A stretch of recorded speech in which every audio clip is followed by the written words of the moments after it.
What's up, you guys? Teddy Striker here, and the UFC in 2024 had some excellent fights. And in this video, I want to talk about 4 fights that were considered the fight of the year and what I think was the fight of the year out of all 4 of these fights. And these fights are Adesanya versus Plessis, Zellhuber versus Ribovics, Gaethje versus Holloway, and Makhachev versus Poirier.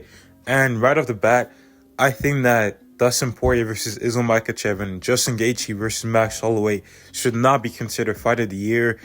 I think that it comes down to Zellhuber versus Ribovics or Adesanya versus Plessis, and I'm going to get into the fight of the year very shortly. But before that, I want to give you guys my criteria for what I think makes a fight the fight of the year and why I don't think that it should be Gaethje versus Holloway or Makhachev versus Poirier. My criteria is as follows. Is it the highest level of MMA? Is it a competitive back and forth fight? Is there any suspense in the fight? Is someone potentially going to get finished? Or is the other guy potentially going to get finished? Is it a high-paced fight? And what is the level of both fighters? And also, I have as just a cherry on top, what are the stakes of the fight? But that's not really as important as the other one. So if one fight has it over the other, I won't really count it.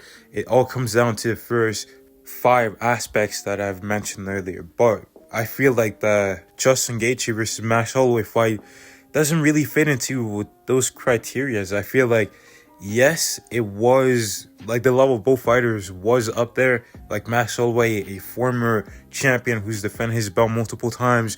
Justin Gaethje, he was the former interim belt holder and was 1 fight away from fighting for the title. But the pace of the fight, the competitiveness, and the suspense of the fight wasn't really there for me. I felt like it was pretty one-sided. Max Holloway was controlling that fight. Yes, Justin Gaethje did have a knockdown in round 4, but outside of that, he was getting dominated the whole time and controlled pretty easily by Max Holloway. It wasn't really that competitive of a fight.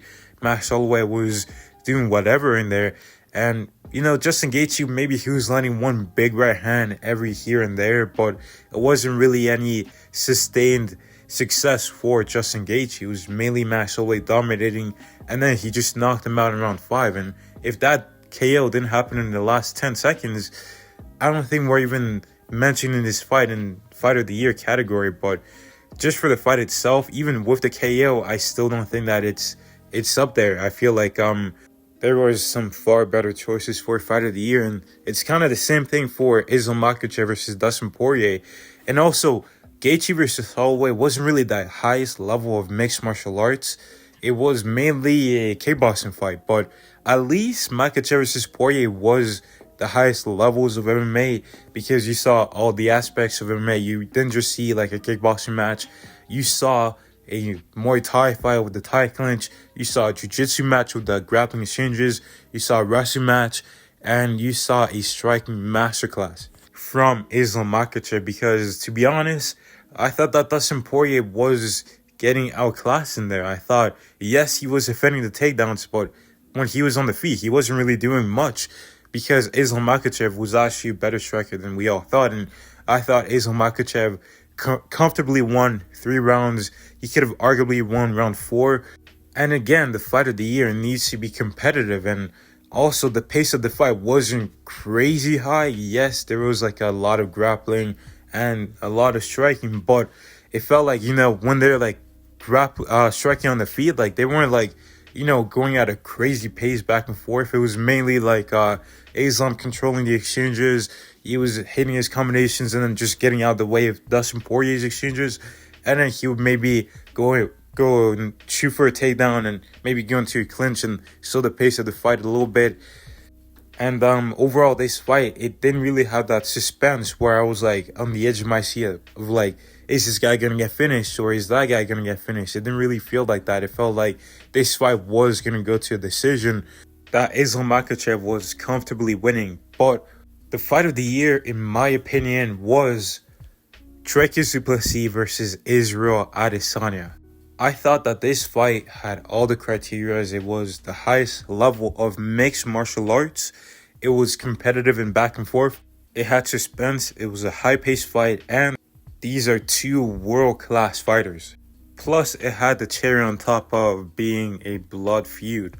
I thought this fight was more competitive and more back and forth than the Ribovics and Zellhuber fight. I felt like anytime, any guy landed, if Adesanya landed or Duplessis, the other guy would immediately get on them and try to get it back, especially when Adesanya landed something and Duplessis would like rush him and hit him back, and that just made the fight a lot more fun to watch and a lot more competitive. It was very action-packed and, it had a lot of suspense. Whenever Adesanya was getting going, it seemed like he was on his way to potentially get a finish over Draka's Duplessis, but Duplessis would come back into the fight and he would show signs of life. And I felt like this fight had high-level MMA, not just in the striking, but also in the grappling and the striking. You saw a wide variety of techniques. I mean, there was like spinning back kicks in there. There was like elbows, spinning elbows. I mean, these are just techniques that require a ton of skill and a ton of timing. And speaking of timing, you also had excellent counter-striking in this fight. On top of that, it was a full MMA fight where there was some grappling involved that was fun to watch, where either Duplessis was offensively winning the grappling exchanges or Adesanya was defensively winning these exchanges. And also the Zellhuber and Ribovics fight, it was like pretty exciting. But what really saved that fight was the third round where both guys dropped each other and then Ribovics was getting the better of the exchanges. And once Ribovics, I think Ribovics got dropped. I mean, he dropped his opponent and then he got dropped. And then after that, he just started teeing off on him. And his opponent was like trying to throw back, but it looked like it wasn't as competitive after like both guys had been dropped. It seemed like it was just mainly going towards Ribovics' way. Whereas I felt like Duplessis versus Adesanya was competitive every round. I felt like every round, both guys had their moments of success. Yes, maybe there's this guy won this round or that guy won that round, but every round, they both had like strong moments. Whereas in the Ribovics and, Zellhuber fight, it was clear that Zellhuber won the first round. Then Ribovics came back and won the second, and then he took the third round. But I don't know, I didn't really feel like it was as back and forth as Duplessis versus Adesanya. Ultimately, what it comes down to for me is the fact that Adesanya versus Duplessis was a high-level MMA fight, whereas Zellhuber versus Ribovics felt like a kickboxing fight or a Muay Thai fight. But I felt like Adesanya versus Duplessis had it all. But let me know down below what you guys thought was the fight of the year. Thank you for watching. God bless, and I'll see you in the next one.